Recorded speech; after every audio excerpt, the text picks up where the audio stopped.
علامہ صاحب یہ بتا دیں کہ سنت مؤکدہ سے کیا مراد ہے اور اس کا حکم کیا ہے؟ جی، جن سنتوں پر شریعت میں تاکید آئی ہے اسے سنت مؤکدہ کہتے ہیں۔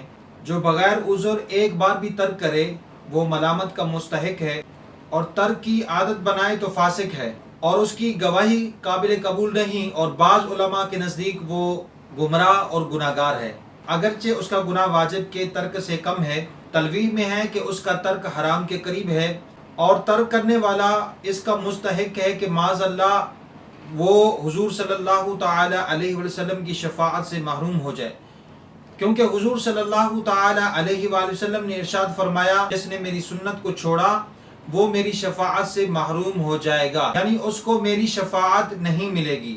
سنت مؤکدہ کو سنن الہدیٰ بھی کہتے ہیں۔ تاکید کے اعتبار سے سنت مؤکدہ کے درجات بیان کیجیے۔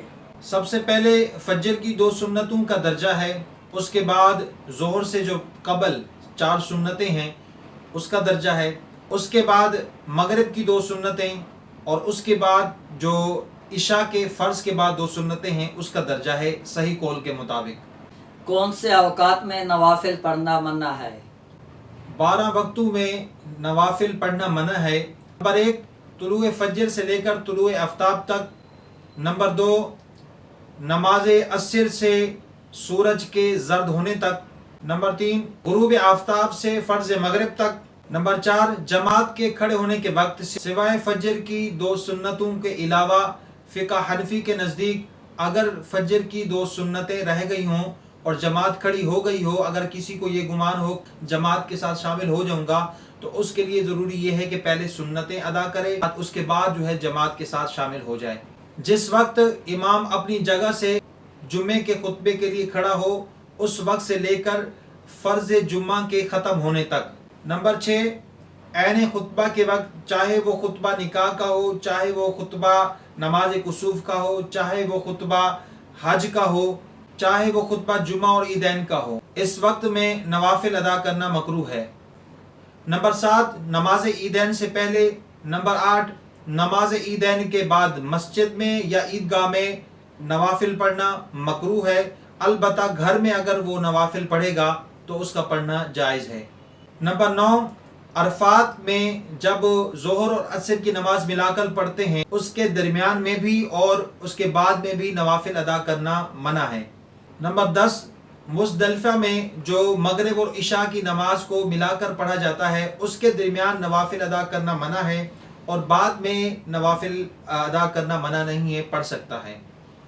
نمبر 11 فرض کا وقت تنگ ہو تو ہر نماز یہاں تک کہ نماز فجر کی سنتیں اور ظہر کی 4 سنتیں وہ بھی پڑھنا مکروہ ہے، اور جس بات سے دل بٹے اور اسے دفع کر سکتا ہو اسے بے دفع کیے ہر نماز مکروہ ہے۔ جیسا کہ ایک بندے کو قضاء حاجت کی اشد ضرورت ہے تو اس دوران جو ہے وہ نوافل ادا نہیں کرے گا بلکہ پہلے قضاء حاجت کرے گا، اور اسی طریقے سے اگر کھانا موجود ہے اور بھوک کی شدت بڑھ رہی ہے اور دل کا جو میلان ہے وہ کھانے کی طرف ہے تو پہلے کھانا کھا لے، اس کے بعد نوافل ادا کر لے۔ اور علامہ صاحب یہ بتا دیں نماز وتر میں شک ہو جائے تو کیا حکم ہے؟ وتر میں اگر شک ہو کہ دوسری رکعت ہے یا تیسری رکعت ہے تو اس میں دعائے قنوت پڑھے، قاعدہ کر کے ایک رکعت اور پڑھے اور اس میں بھی دعائے قنوت پڑھے، اور اس کے آخر میں یعنی آخر میں سجدہ سہو کر لے۔ کیا وتر کی تینوں رکعتوں میں فاتحہ کے بعد سورت ملانا ضروری ہے؟